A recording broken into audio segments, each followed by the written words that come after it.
Hi, I'm Lisa Bradshaw. Thanks for joining me on the show today. I am here to talk about entrepreneurship with a friend of mine who's in town from Florida. We're going to get to her fun and exciting business that she's currently launching, but first we'll talk about how she got there. Thanks for being here, Nancy Tedeschi. Right, so I'm glad to be here, Lisa. So I first met you many years ago. You came on my radio show to talk about entrepreneurship, and we became friends over the air, I think. Yes. It was about a decade ago? Yeah. Maybe so? And you even did some work for me back then. Yeah, back then. It's funny watching your progress from the invention you had at that time to the ideas you have now, because this time around you're not necessarily inventing anything, but you're running with an idea you had. So let's talk about first, how entrepreneurship started for you. Well, I first worked for a company back in the late 80s and was doing very well, but got fired from the job because they couldn't afford to pay me anymore. And at that point in time, I was so devastated, and I had built their business so much. And I thought, wow, I did all this work for somebody else, and I had nothing for it.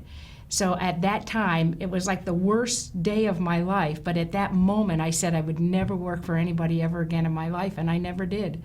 And that was my transition into becoming my own boss and being an entrepreneur. So when you made that decision that day, now, okay, you can easily say, okay, I never want to work for anyone again, but now what? Well, what I did was, because I was in the mortgage banking industry at the time, and so I ran a mortgage bank, and all of our business had to get title insurance. And so the gentleman that we ordered all our title insurance with was getting ready to retire. And I told him that I wanted to buy his business, and he told me that I was crazy because I knew nothing about title insurance. And I said, well, yeah, I might be crazy, but I'll come work for you for free. And I ended up working for him for free for 6 months and learning the ins and outs of the title insurance business. And then I bought his business. And how long did you have that? I had it from 1993 to 2008. And did you learn everything you felt like you needed to know? Did you feel like you threw yourself in there and figured it out? Oh yeah, I did. It's kind of how you have to do it sometimes. You do. And I had to go to New York City and work with the lawyers to teach me how to plot and read title and do all the stuff that you have to do to have an agency. And so, yeah, I did it all. And then I was able to pass it down to my employees when I left. When Snap It came about, I left there. And the girl that I taught her, she now owns the company. Still owns it to this day? To this day. So, okay, you mentioned Snap It Screw. Snap It, you said. So Snap It Screw, let's talk about the idea you had and how it came to you. So Snap It Screw is an optical screw that I invented when I was trying to fix my mother's glasses when she broke them. And she said to me one day, can you fix these? And I took her glasses and I said, sure. And an hour later, I'm sitting there trying to fix her glasses. It's this little tiny screw that you're trying to get in that tiny slot and then hold it in there without it falling out. And so I was so frustrated, and I just started thinking, there's got to be a better way. And my brain has always thought that way anyway. My mom always taught us that no was never an answer. So I started thinking about it, and I thought of a screw that was easy to insert into the optical, screw. It has like a little guide on it, so you can drop it in the hole, and then you screw the screw down and you snap it off. And it takes maybe 10 seconds to fix your glasses now. And I took that to the international market and did quite well with it. I have several patents on it, and international market. I have an office in London right now, so it's been good. She has her dog in her lap. If you're wondering what she's doing with her hands under the table, you might want to keep her right. There's her dog. There's Bella. We'll get to Bella in a minute. So when you had the idea for Snap It, so it's one thing to have this idea. Just to give, we could spend an entire special on just Snap It Screw, but just to give people an idea of when you have an idea like that, you think, okay, I make this long screw, I slip it in, and I break it off. How do I go about that? What's the first thing you did? What's the last thing you did? How did you figure out how to go from this idea in your head to having a company? Well, it was all about Google. And I tell people Google was my savior because I had no idea what to do. I had never done anything like that before in my life. So I Googled what to do with an idea, and I started researching it, and the first thing it said that I needed to do was get it on paper and get a patent. And that's what I did. I hired a mechanical engineer to draw the screw, and then I applied for a patent, and I went to a screw manufacturer and had them do prototypes for me. And so that's a lot of money and a lot of time and effort. What's the time frame from when you started to got your first patent? Oh, 4 years, 3 or 4 years. So did it even see a store shelf before then? No. So it took a long time. Yeah, it did see some opticians in the country, or most of them use it now. It was the biggest invention in an optical screw in over 50 years. And I won numerous awards with it. And so most opticians in this country will use Snap-it now to fix glasses. So you went about getting your patent. Was your first patent in the United States? It was. And how long did that take? From the time I applied till the time I got it. I applied in 2007 and it issued in 2011. It's a grueling process. It's terrible. I have a design patent, which is not the same as the utility patent you have, and even that was difficult. I mean, just amazing amount of money and lawyers that you have to pay because you can't possibly understand Right. how to go about it. So It's a whole language. Patent Right. is like learning Greek. It's just a whole different language in itself. So you got the patent for Snap-it Screw, and then then you're able to be in stores. Now you're protected. You waited for that protection. I did. And so you started in the United States? I started in the United States. I actually started in the optical industry, which was, I was really lucky because I had 2 avenues for my screw. One was to the opticians who fix glasses every day in their shops, and the other was to the consumer. So what I did... People like your mom trying to fix her glasses. Exactly. And so what I was able to do was I originally started with the opticians because I felt like that was an easier market for me to get to. Easier sell. Yeah. And so I was able to fund the consumer part of it with the money I was making from the optical part of it. So I was lucky because it had 2 different avenues to go to. But it was very difficult, and I always tell everybody that the idea is the easy part. It's the getting it out there and getting it on the shelves and avoiding people taking your patents and ripping you off and having to sue them. That's all part of the process. And when you first start, you don't understand that. You know, you think, okay, I'm going to get a patent and I'm going to be good forever. Well, that's not what happens. You get a patent, and if you don't have the money to defend it, then that patent is worthless. And when you're talking patent litigation, it's like $500,000 for one case in this country. Well, let's take a break. I want to talk about the pitfalls and the challenges that you faced, even having the patents. How many patents do you have now for the Snap-it Screw? Throughout how many countries? Well, I think there's somewhere close to 20. Right, throughout the world. Throughout the world, just on the screw. Well, let's take a break. So we're getting to where Nancy is now, where she is with her business today, and you saw her dog in her lap, and she's part of that business, but we'll talk more about that in a minute. But I do want to give entrepreneurs a sense, you know, a lot of times you see something in a store that you think, oh, I thought of that, why didn't I do something with it? Well, maybe it's worth it, maybe it isn't, but there's a lot of different lessons that you can learn from someone who's done it already. So we'll take a break and talk more with Nancy Tedeschi. That was easy.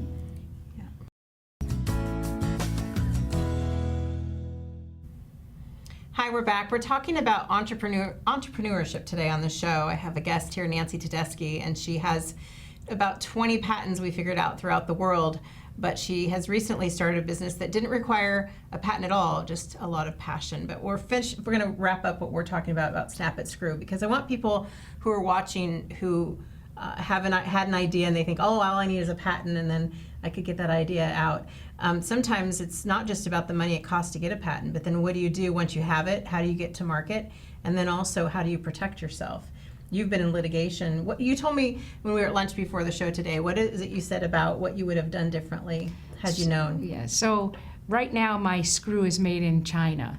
And to make it in the United States, it was 6 times more money to make it here. So, and you tried. And I did try. I really did try because I wanted a made in the USA, but it just wasn't economically feasible. But what I learned after the fact, and spending, you know, close to $500,000 on patents, was that if I was to do it over again, I would have only gotten my patent in China. And people go, China, they rip us off all the time. Well, China is where I manufacture my screw, and if I can stop the manufacturing of the screw from China, then anyone who wants to make my screw, like in the United States, I would be competing against them, and my price would be 6 times lower than what they could make it for and be profitable with it. And I've had patent litigation in China, and I've been successful at it. So had I known that beforehand, I wouldn't have gotten my patents everywhere else, because I would have spent all that money just on defending my patent in China. And in China, it's like $20,000 to defend it, and I spent like $600,000 here defending my patent in the U.S. So for the amount of money that I can spend in China just to get people from stopping making it, and you know, they always say they pick up and they go somewhere else and make it.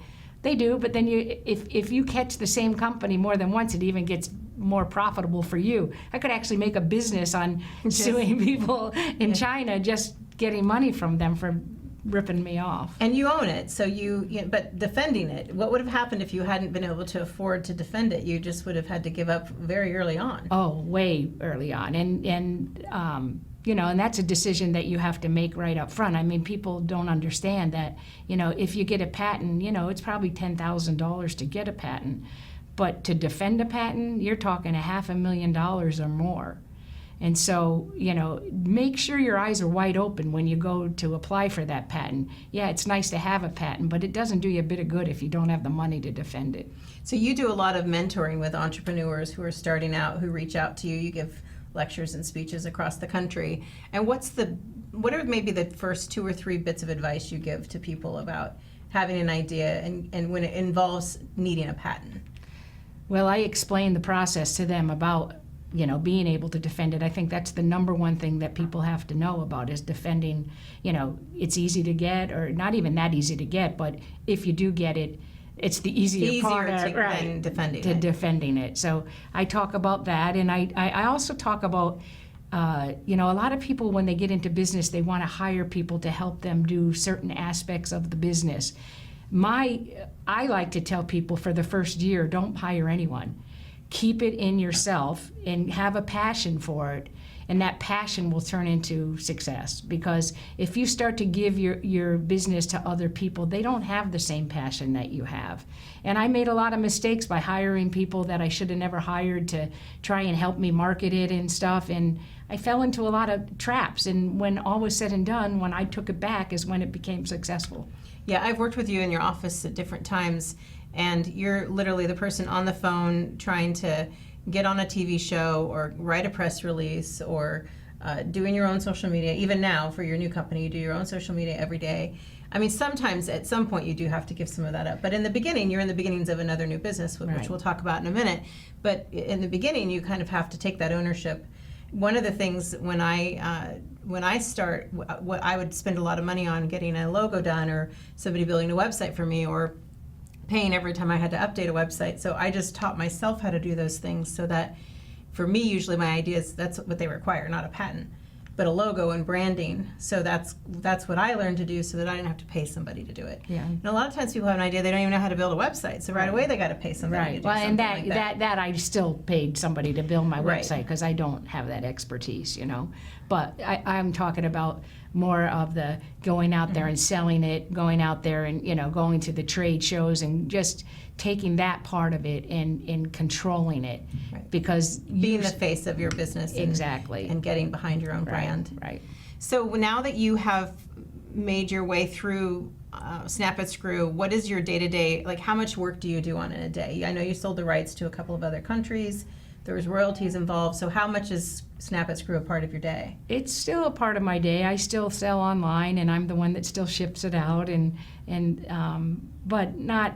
I'm going to say maybe an hour a day. Not 10 hours a day. No, not 20 hours a day. 20 hours a day, not 10, 20 hours a day.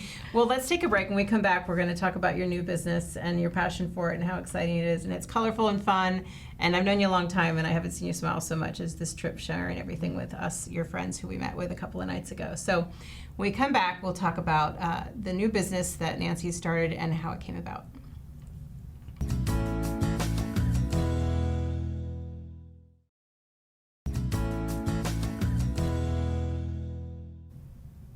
We're here talking with Nancy Tedeschi. She told us her story of Snap It Screw, her invention, and the trials and tribulations she's gone through in defending her patents throughout the country. or throughout the world. And now we're going to talk about her newest idea, which is a lot less complicated and a lot more fun and colorful. So we're excited to share this with our audience. So let's talk about this idea you had, and then we'll show some of the things that you're working on. Okay. So I started playing pickleball about 3.5 years ago, and I would go to the courts and I would look at people and I would say, everybody looks like a tennis player, because they all had the tennis skirts on. You know, they were black or white or mostly solid colors. And I was talking to the girls one day and I said, how come y'all look like tennis players? And they said, that's all that there is available. So at that moment I said, you know what, I'm going to start a pickleball clothing line so we can actually look different than tennis players. And that's how this whole idea came about. So let's show like a couple of things. So I've played pickleball a couple of times, actually with you, a couple of the times. And so the fabric, so it has different Pickleball words, themes. tag words, and themes for it. So this one says United We Dink, and then you have the pickleball there. Yep. But show them the details that you came up with on the inside. Okay, so United We Dink. Dink is a term in pickleball that it's a type of shot, so that's why it says United We Dink. And then on the inside we have the matching skirt, the short underneath it. And underneath the shorts we actually have a ball pocket here and a cell phone pocket here, and they're on each side. Let's hold it up. Yeah, oh, you have one on each side? Yeah, there's one on each side, so we didn't discriminate if you were left-handed, because I'm left-handed. I like that too, because I would rather balance out what I'm going to put in my pockets, because I don't like having, I wouldn't want to have one side heavier than the other. Right. Okay. And then underneath it, we put the stay grip on the bottom of the shorts so they don't ride up as you're playing. And the name of my company is Pickleball Bella, and our tagline is always play in style, if you can see that. So we put that all around the base of the shorts, so now when you're playing, these don't ride up and you're not tugging all the time on trying to get the shorts down. So Bella is the name of her dog, who which you is have in your lap in the first segment. She's actually sound asleep, but here's Bella. So you named her after your dog. Yes. And so how much, now you're going around, so tell us about the process you went through just in getting the fabrics made. You partner with an artist. I have a and she comes up with all of these different ideas. And how many different prints right now? We have 10 different prints and 2 different type skirts. We have a A-line and a pleat. So there's 2 different types of skirts, and we have 10 different prints. So there's 20 different skirts. And they're all related to pickleball, all different colors. Yeah, they all have pickleballs on them in some way or the other. Yes. And super cute, super cute, all different colors. So then, and you wear these all the time. You have a pair on right now, which we can't show you because we're sitting. But so then you had this idea, and then you had to go through the process again of the hard work of fabrics and figuring out, and then you got to the idea of having these extra, because somebody told you, why have it the other way when you like to just be able to slip the ball, right? Yep. I was at a tournament one day, and this pocket used to be the other way, so it was right side up. And this lady said to me, could I give you some advice or some constructive criticism? And I said, yeah, sure. And she said, why don't you turn the pocket upside down, so then you don't have to lift your whole skirt up to get the ball in, you just slide it in. Well, I said that was a great idea, so I gave her a free skirt and I changed the pattern. And then you have this here for the cell phone. Same on each side. I didn't realize it was the same on each side when you showed us the other night at dinner, so I'm glad to see that. So you had this idea, and then tell us about just a bit about the process of getting, you're not going to have a patent on this. No. First to market is important if you're not going to have a patent, and you are first to market for sure. So what did you go through to get the fabrics? These are so well made. I sew. My mom sewed. She taught me how to sew, and these are well made. We originally, so here we go again with I'm starting from scratch and don't know a thing about what I'm doing, so obviously Google came into handy. But the first thing I did actually was I went to a textile show in New York City, and that was about 2.5 years ago. And I just walked the show to see what was out there and how I went about doing what I did. And I met a woman there who was a consultant, and I paid her to get me started. So she actually, talked to me about, I didn't know about fabric. I didn't know about, So this is something that's worth paying for at the beginning. Right. Because you were saying before, try to hold off on paying people for things. But if you know absolutely nothing, like you said, you'll pay someone to build a website because you don't want to spend a year teaching yourself how, or right. 6 And months. plus she had to make sure you do your homework on the person that you hire. She had a very good track record. And I didn't know anything about fabric, so there was no way. I mean, the screw was different because it was one screw and it was pretty easy. It was a simple idea. This was way different. I mean, I didn't know there were different kinds of thread size, different stitches, different, different everything, different, how much polyester, how much. There was just a million things to learn about the textile industry. And so, yes, I did hire somebody, but my original trip was to China, and I ordered skirts from China, and the quality was horrible. So I didn't sell them. I got them, and I ate the money that I spent doing it because I wasn't going to put out a terrible product in the beginning. And so now you figured out who your manufacturer is, and you have these. Now you're going to a lot of trade shows. Yeah, and trade shows and tournaments. I go to a lot of pickleball tournaments, and we're selling a ton of them. It's kind of fun to watch. I mean, and I'm pretty passionate about this. Lisa will tell you that the screw kind of wore me down, but this excites me because it's something that I play. I play pickleball. I play in tournaments. I love the game, and now I'm doing something that not only do I love to play, now I get to do something with work that I love to work. And it's they always say, and I never ever got to figure out what that meant, was do something you love and you never go to work. And exactly. I did not know until this business what that meant. Now she's working on numerous other products, whole other line. So this is the pickleball, and now we're doing golf and we're doing tennis. So what we're doing is we're keeping the same print, but bringing in different sports into it. Hand me a couple of those. I'll show those up too. And this is a golf one, and golf, this is tennis. Tennis. And this with is words like love, words that are related to the sport. That sport, game, set, match. And so you're doing this with golf and tennis. So it's pickleball, Pickleball Bella, Bella Golf, Bella Tennis. And then you have Simply Bella. Yeah, and Simply Bella is another thing that we came up with because we've been getting such tremendous feedback.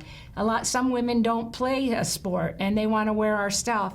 So we decided to do a line that's just called Simply Bella, where we take the sport theme out of it and just use our prints in different, with the colors and stuff, and that will be Simply Bella. So. Oh, I just noticed that this is actually a tennis ball. Yeah, this is yes. See that? Okay. Yeah, this is a tennis ball, and those are golf balls. And this is the golf green here. So they're putting green in the green with the flag. The 19th hole, because we wanted to have fun on the 19th hole. Hold it up there. See. Yeah. So there's the putting green. Fun. So all this, and your artist designs all of this. My business partner is an artist, and she actually, what we do is she paints a painting. We take the painting and we turn it into digital print. We take the digital print, we spin our own yarn over in Guatemala, and then when it's done, we have to dye it white to get the good contrast with the digital print. So we actually make it from the very beginning stages.